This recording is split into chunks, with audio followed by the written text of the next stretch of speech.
Hello business freaks, day 8 of Google my business challenge. ఈ challenge లో మీకు Google ads versus local SEO గురించి explain చేస్తాను. So Google ads అంటే Google కి మనం డైలీ అమౌంట్ ని సబ్మిట్ చేస్తూ ఉండాలి. దానివల్ల మనకు లీడ్స్, కాల్స్ అండ్ ఎంక్వైరీస్ ని జనరేట్ చేస్తాం. ఏ రోజైతే మనం అమౌంట్ ని గూగుల్లో పే చేయమో ఆ రోజు మనకు calls and enquiries Rao. So దీన్ని మనం పే పర్ క్లిక్ అంటాము. సో లోకల్ ఎస్ఈఓ అంటే మనం ఆర్గానిక్ గా కాల్స్ అండ్ ఎంక్వైరీస్ ని జనరేట్ చేసుకోవచ్చు. మన బిజినెస్ ని ఎలాంటి ఇన్వెస్ట్మెంట్ లేకుండా, ఎలాంటి అమౌంట్ పే చేయకుండా మనము చాలా కస్టమర్స్ ని గ్రాప్ చేసుకోవచ్చు.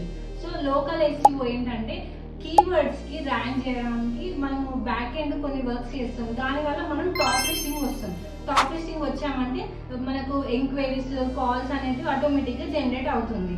సో లాంగ్ పీరియడ్ వరకు మనము ఎలాంటి అమౌంట్ పే చేయకుండా మనం టాప్ లిస్టింగ్లో ఉన్నాం అనుకోండి, మన బిజినెస్ అనేది గూగుల్ యాడ్స్ కన్నా కూడా మనం మంచి calls and enquiries, best result అనేది వస్తుంది. గూగుల్ మై బిజినెస్ టిప్స్ కావాలంటే మా పేజ్ని ఫాలో అవ్వండి.